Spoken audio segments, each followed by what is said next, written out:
400 രൂപയ്ക്കകത്ത് നമ്മളൊരു ഇയർഫോൺ വാങ്ങിക്കാനായിട്ട് ഫ്ലിപ്കാർട്ടിൽ സെർച്ച് ചെയ്യുന്ന സമയത്ത് നമുക്ക് ബോട്ടിൻ്റെ 2 ഇയർഫോണുകൾ കാണാൻ സാധിക്കും. അതിലൊന്നെന്ന് പറയുന്നത് ബോട്ടിൻ്റെ ബാസ്ഹെഡ്സ് 100യും അതുപോലെ തന്നെ രണ്ടാമതെന്ന് പറയുന്നത് എൻ്റെ കയ്യിൽ ഇപ്പോഴായിരിക്കുന്ന ഈ ഒരു ബാസ്ഹെഡ്സ് 103യുമാണ്. അതുപോലെ തന്നെ നമ്മൾ ആമസോണിൽ സെർച്ച് ചെയ്യുവാണെങ്കിൽ നമുക്ക് കാണാൻ സാധിക്കുന്നത് സെയിം ബാസ്ഹെഡ്സ് 100 കാണാൻ സാധിക്കും, കൂടാതെ 102വും കാണാൻ സാധിക്കും.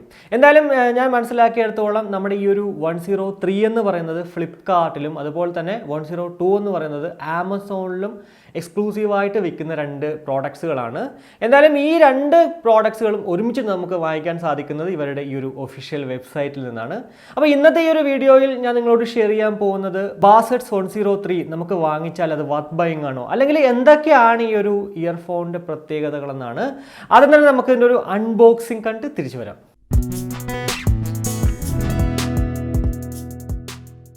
അപ്പോൾ ഇതാണ് നമ്മുടെ ഇയർഫോണിൻ്റെ ബോക്സ് എന്ന് പറയുന്നത്. ഏറ്റവും മുന്നിൽ തന്നെ നമുക്ക് കാണാൻ സാധിക്കുന്നത് ഈ ഒരു ബോട്ടിൻ്റെ ലോഗോയും അതുപോലെ തന്നെ ഗെറ്റ് ഹൂക്ഡ് എന്നൊക്കെ പറഞ്ഞിട്ടൊരു വേർഡിങ്സും പിന്നെ ഒരു സെലിബ്രിറ്റിയുടെ ഒരു ഫോട്ടോയുമാണ്.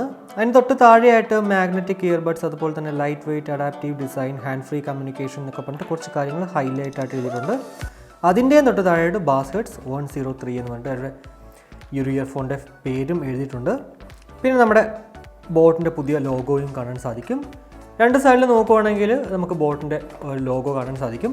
പുറകിൽ നോക്കുവാണെങ്കിൽ നമുക്ക് ഇവിടെ എന്ന് പറയുന്നത് ഈ ഒരു ട്രാൻസ്പെറൻറ്റ് ഭാഗം കൊണ്ട് നമുക്ക് ഈ ഒരു ഇയർഫോൺസ് കാണാൻ സാധിക്കും. അതിൻ്റെ തൊട്ട് താഴെയായിട്ട് സൂപ്പർ എക്സ്ട്രാ ബാസ്, അതുപോലെ തന്നെ ആങ്കിൾഡ് 3.5mm ജാക്ക്, ടാങ്കിൾ ഫ്രീ, അതുപോലെ തന്നെ inline mic, integrated multi function controls, അങ്ങനെ കുറച്ച് കാര്യങ്ങൾ ഇവിടെ എഴുതിയിട്ടുണ്ട് എന്നുള്ളതാണ്. ഇനി എന്തായാലും നമുക്ക് ജസ്റ്റ് ഒന്ന് അൺബോക്സ് ചെയ്യാം.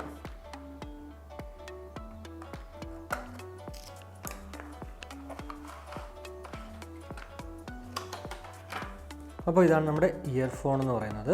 അപ്പോൾ നമ്മൾ ബോക്സിൽ കണ്ടതുപോലെ നമുക്ക് ഈ ഒരു ഇയർഫോണിൻ്റെ കൂടെ ലഭ്യമാകുന്നത് 2 ഡിഫറെൻറ്റ് സൈസസിലുള്ള ഇയർബഡ്സുകളും ഒരു വാറണ്ടി കാർഡും കൂടാതെ കുറച്ച് പേപ്പർ വർക്ക്സും ആണ്. അല്ലാണ്ട് യാതൊന്നും തന്നെ നമുക്ക് ഇതിൻ്റെ കൂടെ ലഭ്യമാകുന്നില്ല എന്നുള്ളതാണ്.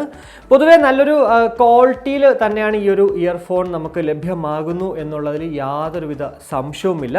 അത്യാവശ്യം നല്ല ക്വാളിറ്റി തന്നെയാണ്. 400 രൂപയ്ക്ക് നമ്മൾ വാങ്ങിച്ചാലും നല്ലൊരു പ്രീമിയം ക്വാളിറ്റിയിൽ തന്നെയാണ് അവർ നമുക്ക് നൽകുന്നത് എന്നുള്ളതിൽ നമുക്ക് ഒരിക്കലും അതിലൊരു സംശയവും വേണ്ട.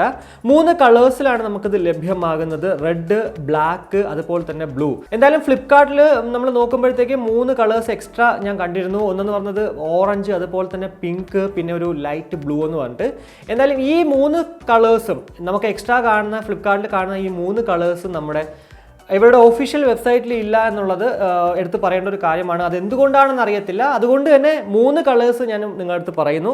ഈ ഒരു ബ്ലാക്ക്, റെഡ്, ബ്ലൂ, ഇത് നമുക്ക് എന്തായാലും ഉറപ്പായിട്ട് ഒഫീഷ്യലി ഇവർ അനൗൺസ് ചെയ്ത കളേഴ്സ് തന്നെയാണ്. 399 രൂപയാണ് ഈ ഓരോ ഇയർഫോണിൻ്റെയും വില എന്ന് പറയുന്നത് ബോട്ടിൻ്റെ ഒഫീഷ്യൽ വെബ്സൈറ്റിൽ. എന്നാൽ നമുക്ക് ഫ്ലിപ്കാർട്ടിൽ പലപ്പോഴും ബ്ലൂവിന് 669 രൂപയും അല്ലെങ്കിൽ ഈ ഒരു ബ്ലാക്കിന് 398 രൂപയും അങ്ങനെ പലപ്പോഴും ഇങ്ങനെ റേറ്റുകൾ മാറി മാറി വരുന്നത് കാണാൻ സാധിക്കുന്നുണ്ട്. എന്തായാലും നിങ്ങൾ ഇവരുടെ ഒഫീഷ്യൽ വെബ്സൈറ്റിൽ പോയി കഴിഞ്ഞാൽ 3 കളേഴ്സിനും ഒരു റേറ്റിന് തന്നെ നിങ്ങൾക്ക് ലഭ്യമാകും എന്നുള്ളതാണ്.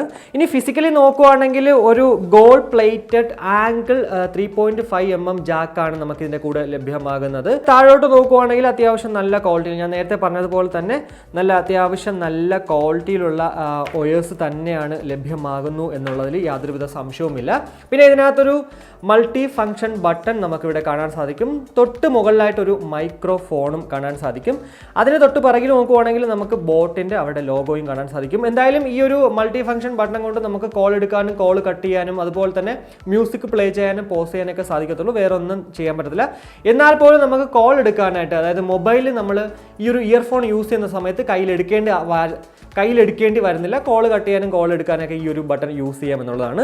ഏറ്റവും മുകളിലായിട്ട് വരുമ്പോഴത്തേക്ക് ഒരു തിൻ ടൈപ്പ് ഒരു വയേഴ്സാണ്, റബ്ബർ ടൈപ്പ് മെറ്റീരിയൽ കൊണ്ടുള്ളൊരു വയേഴ്സാണ് നമുക്ക് ഇയർഫോണുകളിലേക്ക് കണക്റ്റ് ആകുന്നത്. എന്തായാലും ഡ്രൈവേഴ്സിനെ കുറിച്ച് പറയുവാണെങ്കിൽ 10mm ഒരു ഡൈനാമിക് ഡ്രൈവേഴ്സാണ് നമുക്ക് ഇതിൻ്റെ കൂടെ ലഭ്യമാകുന്നത്. അത്യാവശ്യം നല്ല ക്വാളിറ്റി തന്നെയാണ്, അതിലൊന്നും യാതൊരുവിധ പ്രശ്നവുമില്ല. പ്ലാസ്റ്റിക് മെറ്റീരിയലാണ്, അത് പറയാതിരിക്കാൻ പറ്റത്തില്ല. പിന്നെ മറ്റൊരു പ്രത്യേകത എന്ന് പറയുന്നത് ഇത് മാഗ്നറ്റിക് ഇയർബഡ്സുകളാണ് നമുക്ക് ഇതിൻ്റെ കൂടെ കൂടെ ലഭ്യമാകുന്നു എന്നുള്ളതാണ്. അതായത് നമ്മുടെ റിയൽമി ബഡ്സ് 2-ലൊക്കെ നമുക്ക് കാണാൻ സാധിക്കുന്ന പോലെ ഒരു ഓപ്ഷൻ ഇതിനകത്ത് നമുക്ക് ഉണ്ട് എന്നുള്ളതാണ്. എന്തായാലും അത്യാവശ്യം നല്ല രീതിക്ക് തന്നെ ഒട്ടിപ്പിടിച്ചൊക്കെ ഇരിക്കുന്നുണ്ട്. അതിലും വേറെ പ്രശ്നവും നമുക്കിവിടെ കാണാൻ സാധിക്കുന്നില്ല. പക്ഷേ ഇതിൽ നമുക്ക് എടുത്ത് പറയേണ്ട ഒരു കാര്യം, ഇതിൽ റൈറ്റും അതുപോലെ തന്നെ ലെഫ്റ്റും ഇതിനകത്ത് മെൻഷൻ ചെയ്തിട്ടില്ല എന്നുള്ളതാണ്. അതായത് ഇയർബഡ്സുകളിൽ. അതുകൊണ്ട് തന്നെ നമുക്ക് ഒരു എന്താ പറയുക, ഏതാണോ കംഫർട്ടബിൾ ആയിട്ട്, ഇപ്പോൾ പൊതുവേ നമ്മൾ മാറ്റി വെക്കുമ്പോഴത്തേക്ക്, അതായത് നമ്മുടെ ലെഫ്റ്റും റൈറ്റും മാറ്റി വെക്കുമ്പോഴത്തേക്ക് നമുക്കൊരു ഡിസ്കംഫർട്ട് തോന്നും. എന്തായാലും ആദ്യമായിട്ട് ഈ ഒരു ഇയർഫോൺ യൂസ് ചെയ്യുമ്പോഴത്തേക്ക് നിങ്ങൾക്ക് അതൊരു ചെറിയൊരു ഡിഫക്റ്റ് ആയിട്ട് തോന്നും, ആ ഒരു ലെഫ്റ്റും റൈറ്റും മെൻഷൻ ചെയ്യാത്തത് കൊണ്ട് തന്നെ. എന്നാൽ കുറച്ച് കഴിയുമ്പോഴത്തേക്ക് നമുക്ക് മനസ്സിലാവും ഏതാണ് എന്താ പറയുക റൈറ്റ്, അതുപോലെ തന്നെ ഏതാണ് ലെഫ്റ്റിൽ നമ്മൾ വെക്കേണ്ട ഇയർബഡ്സുകൾ എന്നുള്ളത് നമുക്ക് തന്നെ യൂസ് ചെയ്ത് വരുമ്പോഴത്തേക്ക് മനസ്സിലാകും എന്നുള്ളതാണ്. എന്തായാലും അതൊന്ന് മെൻഷൻ ചെയ്യാമായിരുന്നു എന്ന് തോന്നുന്നു. എന്തായാലും ഈ ഒരു ഡ്രൈവേഴ്സിൽ നമുക്ക് ബോട്ട് എന്ന് അവരുടെ ലോഗോ ബ്രാൻഡ് ചെയ്തിട്ടുണ്ട്. എന്തായാലും ചെവിയിൽ വെക്കുന്ന സമയത്ത് വളരെ കംഫർട്ടബിൾ ആയിട്ട് നമ്മുടെ ചെവിയിൽ ഇരിക്കുന്നു. അതുപോലെ തന്നെ 100% നോയ്സ് ക്യാൻസലേഷൻ തന്നെയാണ്. അതിലൊന്നും യാതൊരുവിധ സംശയവും നമുക്ക് ഈ ഒരു ഇയർഫോണിൽ നമ്മൾ വെക്കേണ്ട ഒരു ആവശ്യവും ഇല്ല എന്നുള്ളതാണ്. ഇനി മൈക്ക് ക്വാളിറ്റിയെ കുറിച്ച് പറയുവാണെങ്കിൽ അത്യാവശ്യം നല്ല ക്വാളിറ്റി തന്നെയാണ്. അതിലൊന്നും ഒരിക്കലും നമുക്ക് കുറ്റം പറയാൻ പറ്റത്തില്ല. ഈ ബോട്ടിൻ്റെ, പ്രത്യേകിച്ച് ബോട്ടിൻ്റെ ഏത് ഇയർഫോണുകളായാലും മൈക്ക് ക്വാളിറ്റിയൊക്കെ പക്ക തന്നെയാണ്. അതിലൊന്നും ഒരു പ്രശ്നവുമില്ല. ഇനി സൗണ്ട് ക്വാളിറ്റിയെ കുറിച്ച് പറയുവാണെങ്കിൽ ബാസ് ഹെഡ്സ് എന്നാണ് ഇതിൻ്റെ പേര് തന്നെ. എന്നാൽ ബാസും ഉണ്ട്, അതുപോലെ തന്നെ ട്രെബിളും ഉണ്ട്. ഒരു ചെറിയൊരു സ്റ്റീരിയോ ടൈപ്പ് ഔട്ട്പുട്ടാണ് നമുക്ക് ഇതിൽ നിന്നും ലഭ്യമാകുന്നത്. വോക്കലൊക്കെ നല്ല പെർഫെക്റ്റ് ആണ്, അതിലും വേറെ കുഴപ്പമൊന്നുമില്ല. എന്തായാലും നല്ല ക്വാളിറ്റിയിൽ തന്നെയാണ് സൗണ്ട് നമുക്ക് പാട്ടൊക്കെ കേൾക്കാൻ സാധിക്കുന്നത്. പക്ഷെ കുറച്ച് കഴിയുമ്പോഴത്തേക്ക് ഈ ഒരു സ്റ്റീരിയോയും ബാസും കൂടെ ഉള്ളത് കൊണ്ട് തന്നെ എനിക്ക് എന്തോ ഒരു ഇറിറ്റേഷൻ പോലെ എനിക്ക് ഫീൽ ചെയ്തു. അത് മറ്റുള്ളവരുടെ കാര്യത്തിൽ എനിക്ക് എന്താണെന്ന് അറിയത്തില്ല. എന്നാലും കുഴപ്പമില്ല, നമുക്ക് പെർഫെക്റ്റ് ആയിട്ട് പാട്ട് കേൾക്കാനും എന്താ പറയുക, പാട്ട് ഓരോ ടൈപ്പ് പാട്ടുകൾ, ഞാനിപ്പോൾ എല്ലാ പാട്ടുകളും കേട്ട് നോക്കി. തമിഴും അതുപോലെ തന്നെ ഇംഗ്ലീഷും മലയാളവും എല്ലാം നോക്കി. വോക്കൽ ടൈപ്പ് നോക്കിയിട്ടുണ്ടായിരുന്നു. അതിലൊന്നും വേറെ ഒരു പ്രശ്നമൊന്നും എടുത്തു പറയാനായിട്ടില്ല. പിന്നെ ഇത്തിരി സ്റ്റീരിയോ നമുക്ക് ഒത്തിരി കൂടുതൽ പോലെ എനിക്ക് ഫീൽ ചെയ്തു. എന്നാൽ ബാസും അതുപോലെ തന്നെ ഉണ്ട്.